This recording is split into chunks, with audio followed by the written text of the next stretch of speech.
And welcome to the Shame Free Zone. My guest today is Adam Lyons. You might have heard of him. He's been on television a lot. Some people refer to him as a pickup artist, and others think of him as an expert in the field of polyamory. Adam, welcome to the Shame Free Zone. Thank you for having me. I'm excited to be here.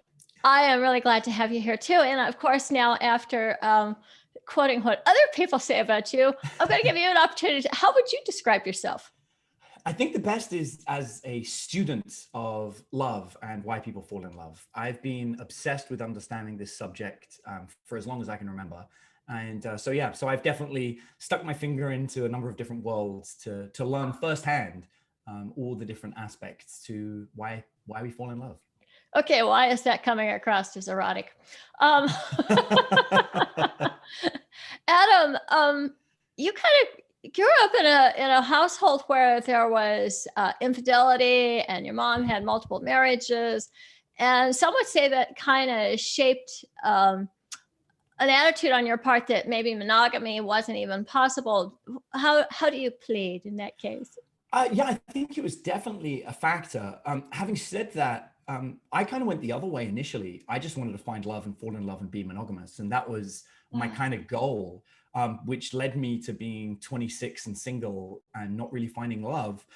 In fact, I remember my very first girlfriend broke up with me because I was waiting for sex until marriage. Oh my gosh. Wow. Yeah. That's very, very sweet and innocent. Yeah. And so, I'm sorry she broke up with you, but still. Yeah, I was devastated. She ended up sleeping with the son of the local butcher. And I was like, all I wanted to do was have sex with her, but I was trying to do the right thing and be a man. And yeah.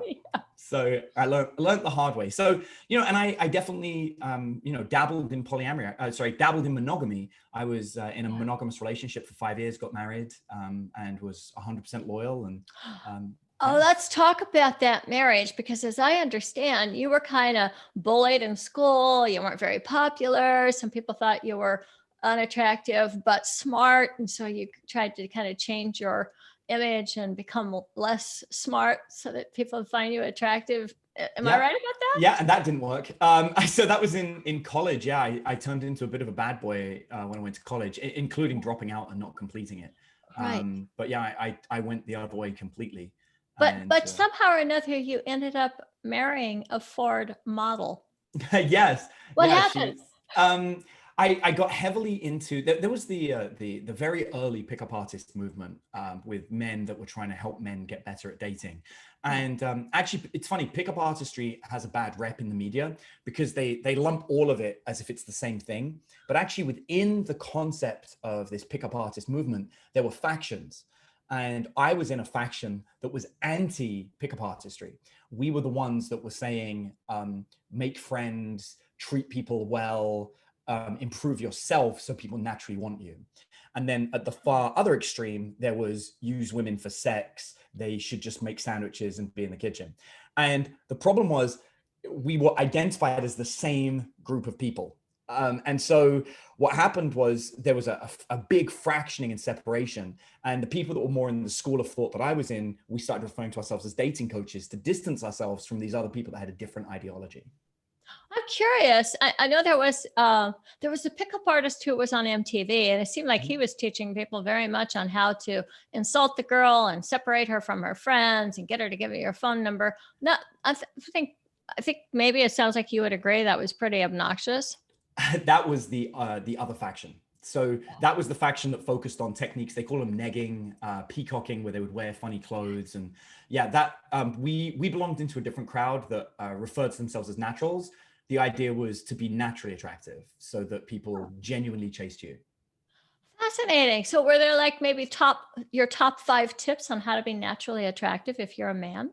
Yeah, actually, number one, we actually summarize it as 3 at this point, but I can give you a top 5. The number one, we call it pre-selection. It's the idea that you actually have women who you're friends with. And these are people that you're not trying to have sex with, you're just cultivating good friendships. And what happens is this just gives you insight into the kind of problems that women have with men. and it lets you really calibrate your own actions, where you can be like, oh wow, I didn't realize like having ironed clothes actually means something, or wow, insulting women in front of them, telling them they should just get in the kitchen isn't good. So you learn these kind of things, but also you end up with women that will champion you. And then when another woman, maybe you go on a date with her and you bring her to a social gathering, there are other women there being like, no, this guy's great. Like, we've been friends for years. He's a really good guy. And that alone will do wonders for your love life. That almost sounds like you kind of had a female friend who's operating as a trainer / sponsor. Yeah, except the idea is, it's actually, you have to have a group. You can't just have one. One seems too sketchy. It seems like, I've convinced my one friend to do something. It's actually a genuinely healthy social group of women, and ideally women that have similar interests to you as well. So you've genuinely got reasons to hang out with them, and you're not trying to have sex. Your goal is actually to have friends, as crazy as it sounds. And I can't tell you how many arguments I would get into with the quote unquote pickup artists back in the day who believed that, being in the friend zone was bad. And I've got all these arguments for why actually that's just not true. So I think your marriage is proof of that. Weren't you good friends with your wife before you married her? Yep, absolutely. In fact, I've been good friends with everyone I've ever had sex with, weirdly, and continue to be. Isn't that strange? I wish it wasn't weird, but yes, in our culture, that's considered kind of weird. And congratulations, that's really great. Thank you. Yeah, I mean, and I'm no longer married, but I'm still in touch with her. We still text on a regular basis, and keep up to date. So, and it was ultimately came down to children, is why we wanted to separate. She kind of woke up one day, didn't really want them, and I really did. Right, because she was in fact a Ford model, and she didn't want to ruin her figure by having a baby. Not that women who have babies ruin their figures, but that was how she looked at it. Correct. And also, like, she had some other really good arguments about like adopting and there being too many, overpopulation. She had a lot of really good arguments. They just didn't jive with what I wanted, and so it just made sense. So yeah. Well, I mean, I think that's great. My ex-husband, and we're still friends, by the way. I tend to remain friends with all of my former lovers too. So I really identify with that, Adam. And I remember interviewing him shortly after our divorce because I wanted to find out. I said, why were you so successful with women? I mean, he and I used to work in the same company, and he could have anybody that he wanted. And I remember him saying to me, I thought it was actually profound. It seems like this should be intuitive to all of us, but it's just so not in the culture. And he says, well, women are people and they want sex too. Oh yeah. It's so funny. Oh yeah, right. That's actually point 3. So yes, straight up. Point 3. So point 2 is confidence comes from experience. We all know that confidence is attractive, but most people don't know how to get it. You say to someone, just be confident. I'm like, well, how do I become confident? And I liken it to driving a car for the first time. The first time you drive a car, you're nervous, and after a while, you get really good at it, and then suddenly you become overconfident. So it's the same. You want to practice talking to women, like actually meeting them. So with our students, we'll make them speak to all women all the time, everywhere. But don't try and lock them in deep conversations. Just a hi is fine. Rather than shying away from them or avoiding them. So for example, one of the exercises we'd give somebody is to learn the names of every woman and every guy that works in your local coffee shop, and get to know their names, find out what they do for fun, and try and relate to them. If you see a really cool article online that you think one of them will like, doesn't matter who they are, guy or woman, you're not trying to date them, you're just trying to get to know them. Share the article with them, just engage in conversation that's meaningful, that they care about.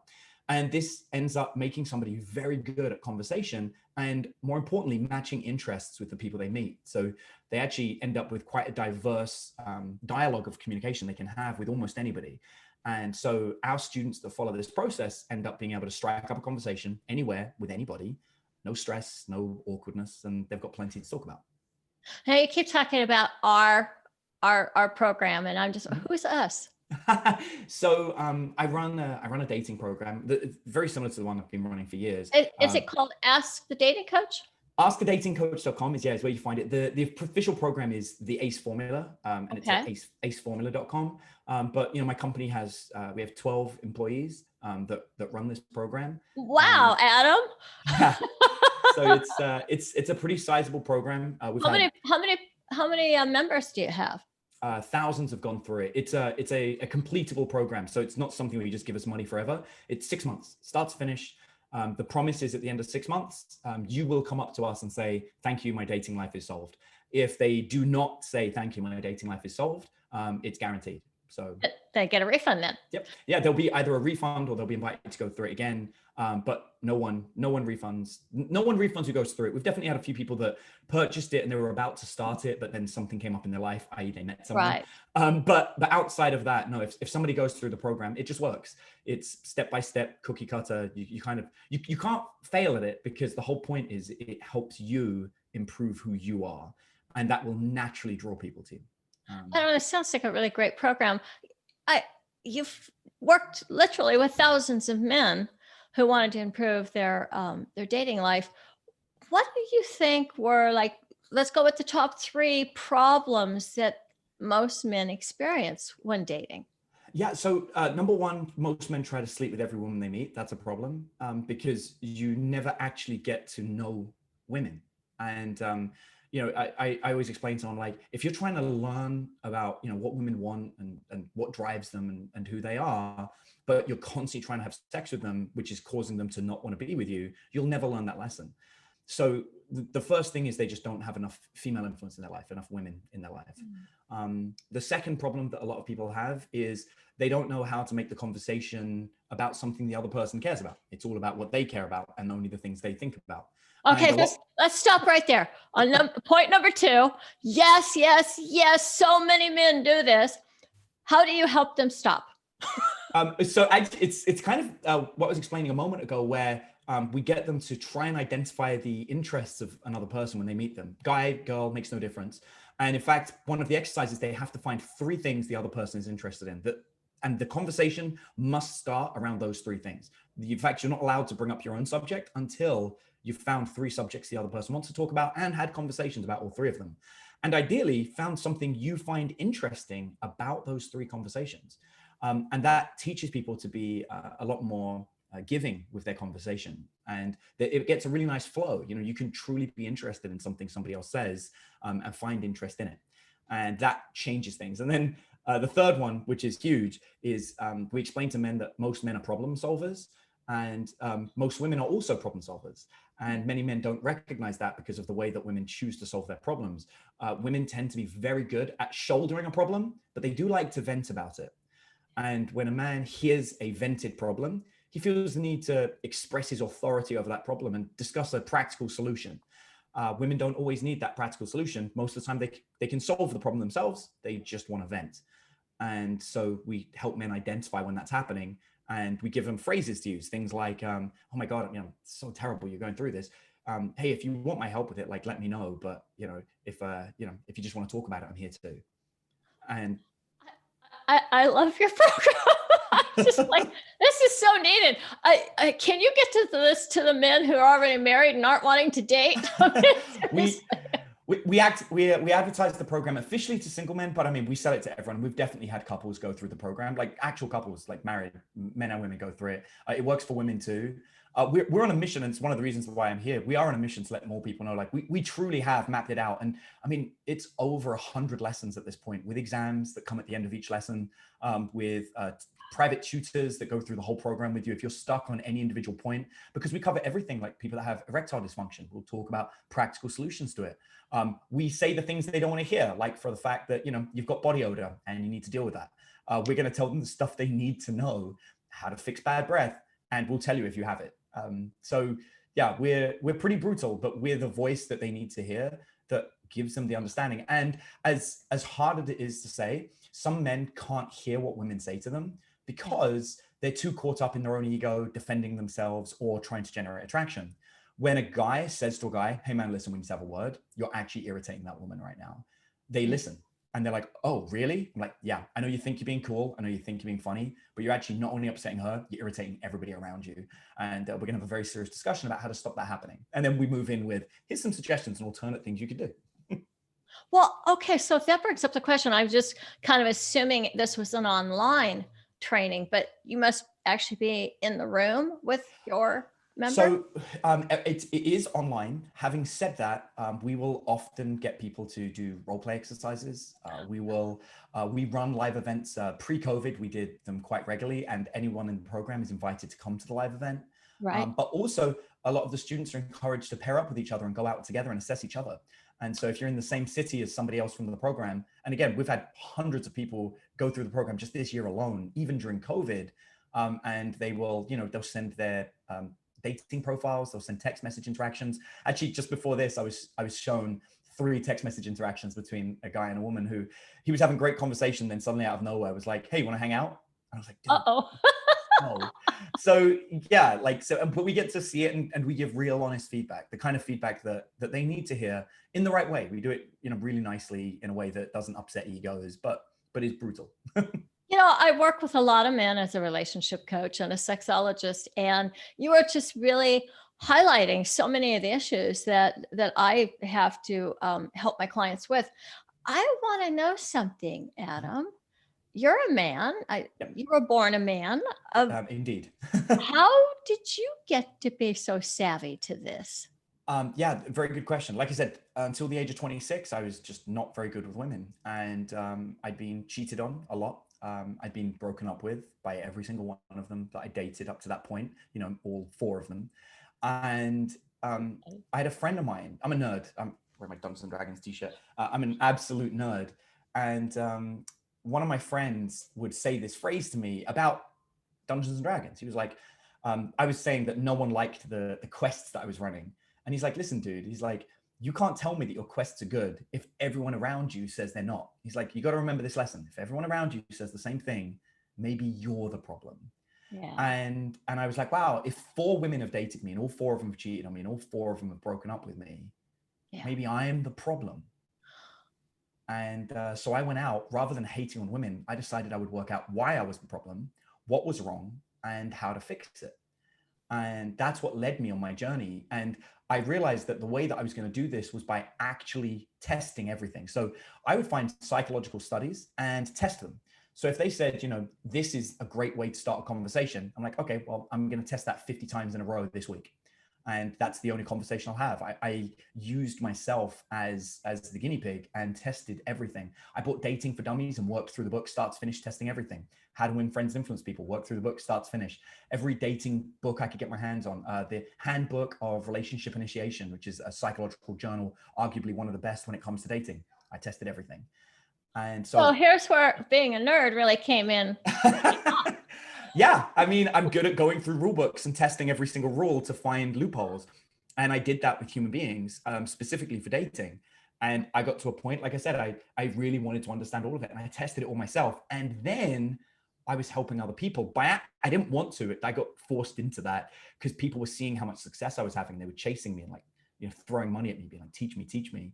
And then I learned through them. So I then got to experience what it's like to help an Indian guy that doesn't speak much English, or somebody who's overweight, or I've helped a number of people that have, that aren't able-bodied. I've helped people that have transitioned from one gender to another. I've helped people in same-sex relationships, and things that I just would never have experienced myself. I've now trained, 20 to 30 of each of those people in these really unique situations, and had to help them. I ran a program in Korea where I didn't speak the same language, and I had to learn how to teach where you can't speak the same language. So this is where the experience came from. And you got to go to Japan, man. I love Japan. I actually did Japan on the same trip, but it wasn't for work. That was just for fun. I was because they have the grass eating boys, and nice. The sex life in Japan is in the toilet. But. Oh yeah, no, you're right. Yeah, I've heard about it. I haven't done a program in Japan. I went there for fun. But yeah, it's really just a lot. And I've got 15 years of teaching at this point. And it's funny because I still, when I go on TV, people always say to me like, "Oh, so where did you graduate from college?" And I'm like, "Oh, I didn't." I was like, "I dropped out. I was, I never finished it." And like, "You don't have a degree in this subject?" I was like, "No, I've got 15 years of choosing to study psychological journals with no certification, and actually testing real things that worked myself, and then sharing my experience." I was like, and now I've got more testimonials that I know what to do with. I mean, we gain 50 to 60 testimonials a month from Oh, men. experience is a great teacher, and it's far more valuable than some piece of paper, in my opinion.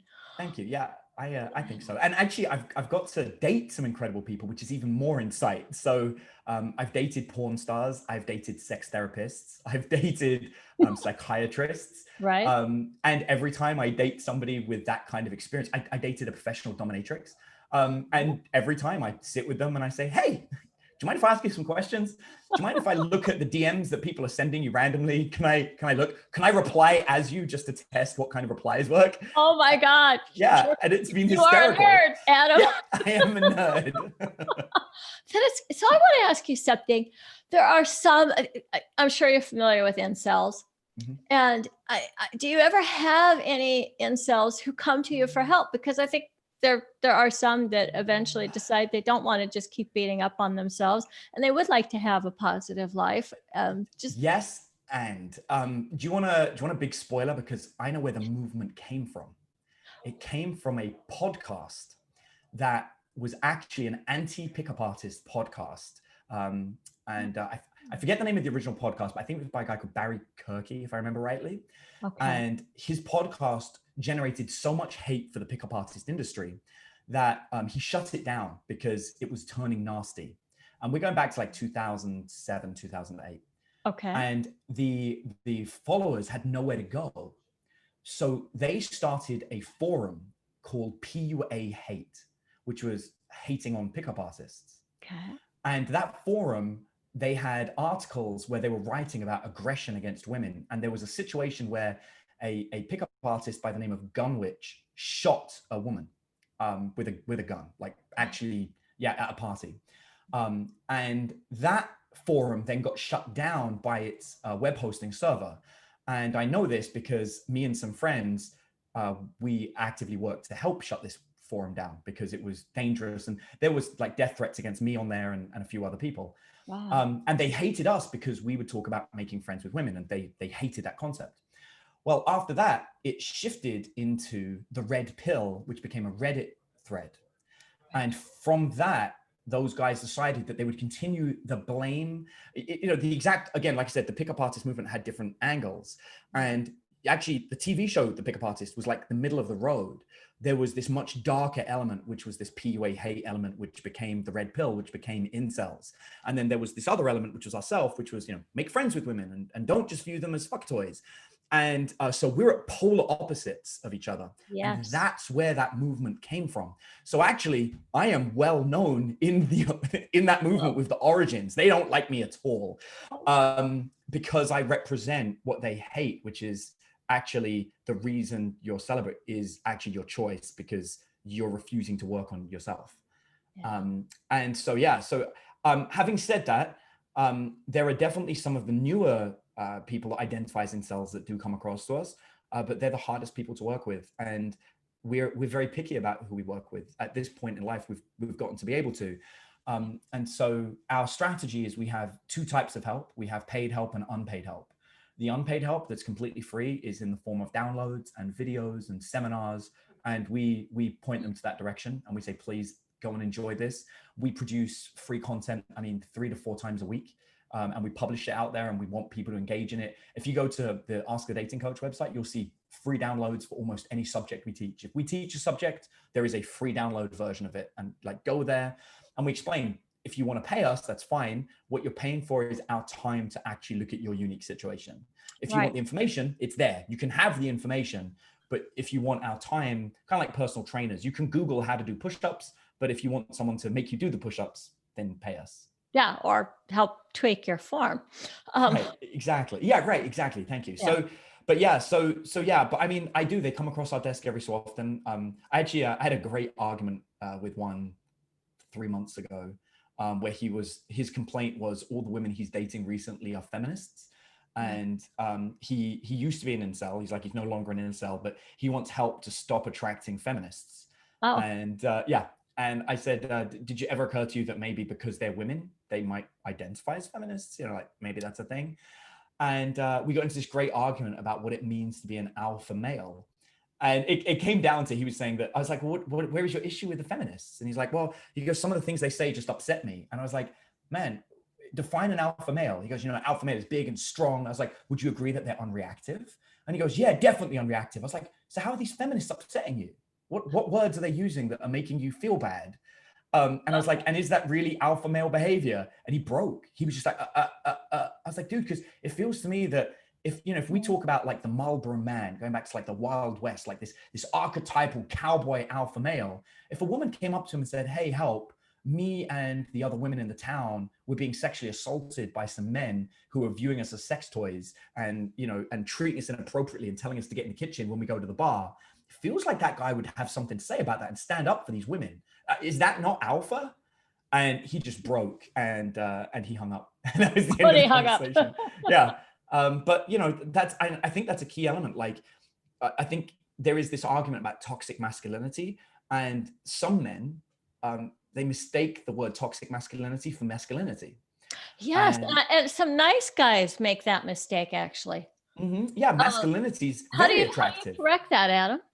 Yeah, we help them identify what it truly means to be masculine and to have masculine energy. And we actually talk about the importance of having feminine energy and matching it, because I think it's about a balance, and I think that, there are definitely some. Isn't their assumption when they hear that word toxic masculinity, are they assuming that masculinity is toxic? They are. They're assuming the phrase is actually all men are toxic. That's what they're hearing. When you say toxic masculinity, especially as most of the time they hear it, it's going to be with regards to an action they've taken. And those people will identify the action as them. So they're like, oh, I took this toxic masculine action. Therefore, I am a toxic male. Therefore, I'm hated. Therefore, I'm a bad person. I don't want to be a bad person. So F you. Whereas, we try to give people a guidance on what it means to actually be in masculine energy. I've been teaching consent since 2007, and and so that's been really big for me, and that's because, and I'm gonna, this is the shame-free zone, right? I just want to confirm. It absolutely is, yes. I like it when women beg me to have sex with them. It's kind of a fetish. I think it's hot, and especially as a dating coach who does technically know how to seduce somebody, I find it hot when a woman's seducing me. I like that role.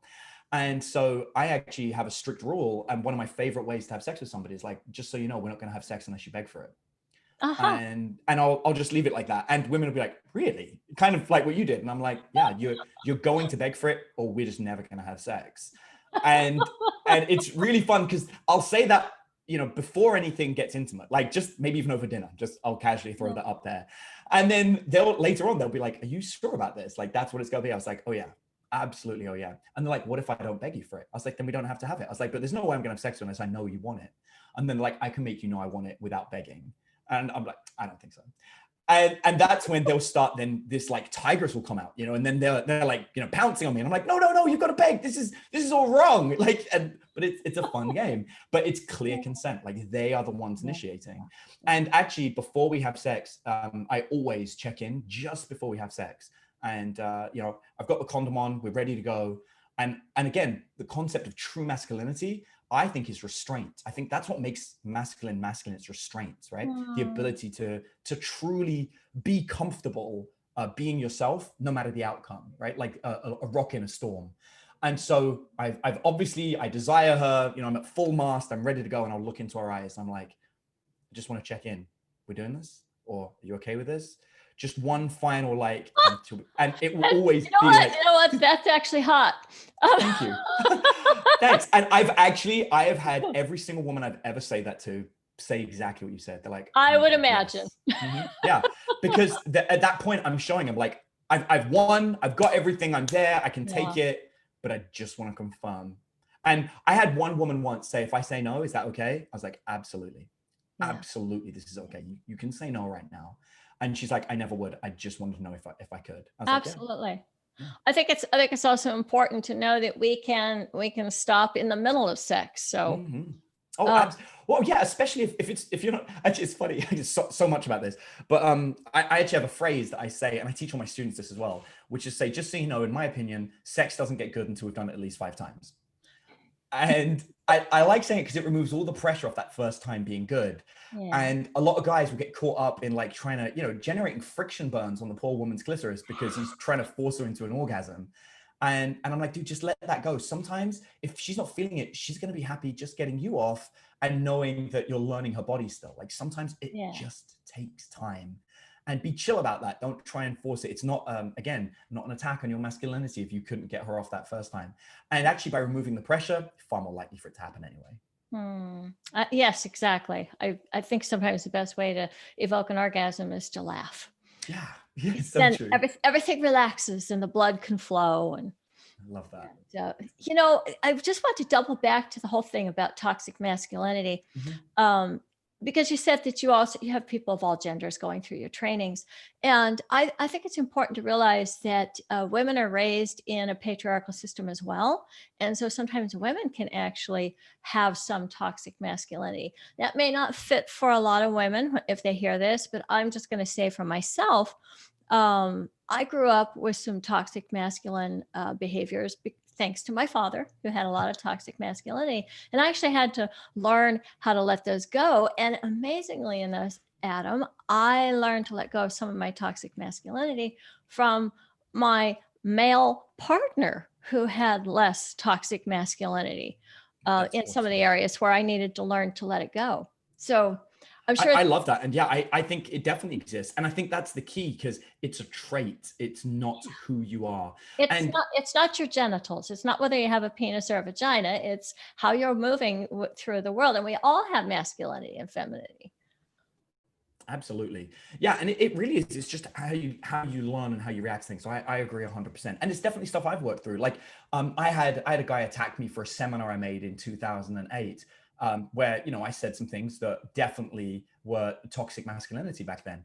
In that climate in 2008, it was a lot more acceptable, although never really, but it was more common ground. Yeah. And so, they said to me, I can't believe you said this. I was like, in 2008, I can't believe I said that either. I was an idiot. I was like, I've learned a lot since then. I was like, I would hope in 2019, which is sort of like where this was brought up. I was like, I would hope that I have learned something, 10 years later. I was like, but yeah, like I definitely was an idiot when I was younger. And some of the stuff I said, while at the time was revolutionary, now is not so. But then again, Disney had the same problem. So. Well, I have the same problem too. I kind of cringe when I go back and look at my old videos and television interviews. So yeah, you have to evolve. Yeah, you do. Adam, I'm conscious of the fact that you've got a schedule you need to hold to today. And I do, but this is so fun. I'm enjoying it. I'm really enjoying our conversation too. I hope I can have you back maybe to talk about polyamory. Anytime, dating, anything. This is such an important topic. And so what would you say to, I have a good amount of male viewers. What would you say to them about if I think one of the big fears that I sometimes hear men express is that why is it that I have to become the man she's attracted to? Why isn't she working to become more attractive to me? And maybe I hear that more from people that are married, but I also hear it from single guys. And how would you address that? Yeah, if the minute a guy said that to me, I'd be like, dude, ultimately you're dating up, you're dating equal, or you're dating down. Right. I was like, if you're dating up, it's your turn to level up. Maybe she's already made this lesson. Maybe she's already got there. I was like, if you're dating equal, maybe this is time for you to both date together. I was like, and if you're dating down, then maybe this is your turn to level up because this relationship is no longer serving you. But the reality is, there is nobody out there keeping score of whether you are dating up, down, or equal. The point is, this is a problem you have to face and you've got to solve this. It's your journey. It's your place to evolve at this moment. And when you level up, she'll meet you there, either because she's already there or because she's going to need to level up herself to meet you there, or because she was already ahead of you and she's been waiting for you to catch up. Your job isn't to change her. Your job is to evolve to be the best person you can be. And so that she can choose to meet you on that level, or hopefully not, but it is possible. You'll level up past her and you'll find a better relationship, one that's more suited for where you need to be. Good. And I would think too, maybe helping men to focus on self-responsibility and self-improvement rather than worrying about pleasing their female partners. Yeah, and that's exactly it. Our entire method. Everything we teach is all about becoming a better person. Like it's about you leveling up. It's funny. We talk about, there's a very toxic pickup artist concept, which is the perfect 10. And they'll rank women on a scale of 1 to 10. And I have a seminar that is like the scale of 1 to 10, like how to attract a 10. And it's one of my most controversial because it sounds really sketchy. And what happens at the start of the seminar, we say to everyone, okay, this is a bait and switch. I'm sorry. Actually, the person that's going to get rated on a 1 to 10 is you. Because if you truly want a 10, you got to learn how to rate yourself. And we give them a scale and we get them to rate themselves on a 1 to 10. And we explain it's not about looks. We give them 10 character traits, which is like leadership, confidence, humor, good conversation. Yeah. And we have these 10 qualities. And we're like, these are 10 qualities that we've crowdsourced and identified women identify as attractive. If you have all 10, most women will say, okay, this guy's like a great catch. So I was like, so now let's actually get you ranked. And then we're going to get your partner to rank you as well. And we're going to see how you match up to what they think.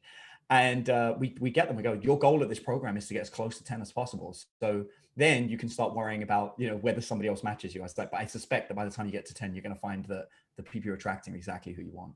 And aside from attracting exactly who you want, are the men that go through your program just feeling better about themselves as a person? Oh yeah. But I mean, their entire life, they're not sad anymore. They're not depressed. I mean, they're meeting people, they're attractive, they've got options. One of my favorite ones, I had a student message me 3 days ago, sent me a picture, and he said, I just had the most amazing moment. He goes, I was at a wedding, I met a woman, we ended up jumping into a car and we sat down for 2 hours and had the most incredible conversation. I was like, oh my God, dude, I'm so happy for you. I was like, are you dating? He goes, no. He goes, I know she's not right for me. She was missing some of the key characteristics that I identified I need in my perfect relationship. But wow, what a moment. He goes, I wouldn't have traded those 2 hours for anything, but she's not right for me. And I was like, this was a guy that 3 months ago was, women hate me because I'm ugly. Oh, And I'm like, yes, that's what I'm talking about, bro. and he found out the value of being able to relate to a woman that he wasn't interested in dating or betting. Yes, everything. I was like, this is everything. You get the program. I'm like, I'm so proud of you, dude. He goes, I know I'll meet the right one. And I explained to him, I was like, by the end of the program, the hardest part is actually finding someone that matches the criteria. But you'll have some great experiences on that journey. But then you just got to find someone that actually has the criteria you're looking for. But the program has methods to help that as well. But yeah, that's what it comes down to. This cool confidence and happiness that comes with knowing what you're looking for. Adam, I'm really happy to meet you, and I'm thrilled to know that you are the opposite, really, of the pickup artist Thanks. soup, and that you're helping so many men to feel better about themselves and to have more happiness and joy in their life. And in addition to that, see, you remind me of myself a little bit because I entice people into my work by promising them the best sex of their life. But we spend most of our time working on things like anger management and communication tools. Perfect. Which leads to great sex. It does. It absolutely does. I love it. Yeah. Well, how can my viewers find your program? The best way is actually go to either askthedatingcoach.com if you want generic advice, or if you want something specific about the things we spoke about today, aceformula.com. There's a bunch of free videos and downloads. Yeah, you can go there and just enjoy all the free content. No option to, you don't have to buy anything. Just enjoy the free content. Awesome. All right. Thank you so much. Thanks for having me. A pleasure. Totally. Wonderful to meet you. Yeah, same.